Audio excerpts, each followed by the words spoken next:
Hi, I'm Alice Hoffmann, an indie comic and semi-realism artist from Austria.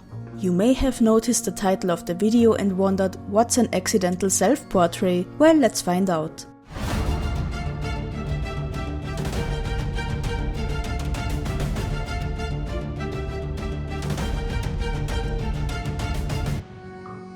This painting is part of my mentorship with Istebrek and I got feedback on it as always.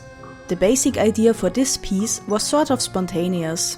I tend to think about zombies a lot for my upcoming but still very far in the future webtoon project, because it contains zombie dinosaurs. So at the moment, whenever I'm thinking of monsters or any sort of creatures, they tend to be zombies. Okay, but that's not why I'm actually calling it an accidental self-portrait. The story of the painting itself is that the man we see was once murdered for quick profit by his alleged best friend. The resulting hatred from this betrayal was strong enough to resurrect the murder victim and have him fulfill the urge for revenge that started in his final moments and had decades to fester in another realm. Phew, that sounds like a lot to unpack, huh? Obviously it doesn't relate to my experience literally, which you hopefully didn't assume in the first place. It would be pretty spooky though, YouTube videos from a ghost and all. But yeah, that story was still very much inspired by some old feelings. I won't go into detail on what my past was about. Make up your own theory, that's more fun anyway! For a long time I found the concept of revenge so compelling. Even desirable in theory when you've been crying alone in your room way too long. But of course nothing I'd ever actually allow myself to pursue. I wouldn't want to betray my moral code. And no person is worth legal consequences. I never even told anyone who wronged me just how much they disgust me.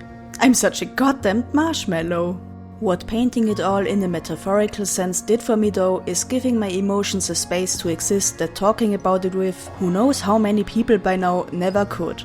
Without any excuse, while still not being made a reality that could bite me in the ass.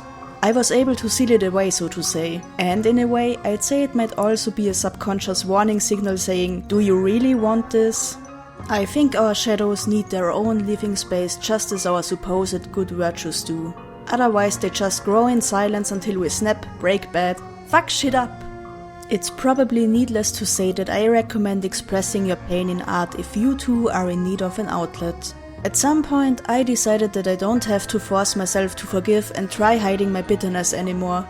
Fuck that. I'll paint it as much as I want for everyone to see. Maybe one day I'll even get it out of my system. See, the ironic thing is, after I allowed myself to potentially forever stay angry at specific people, I finally became able to forgive. At least sometimes. Depending on your perspective, this may sound like an insignificant achievement, or as if I'm making shit up and talking out of my ass because how could one ever forgive? In the end, the one kind of revenge I allow myself to commit to fully is living a great life no matter what has happened. I hope you've enjoyed today's video. Perhaps some of you can relate to it even if it's not that enjoyable of a topic. At some point in the future I'll show you another accidental self-portrait. In any case, see you again next time. Bye!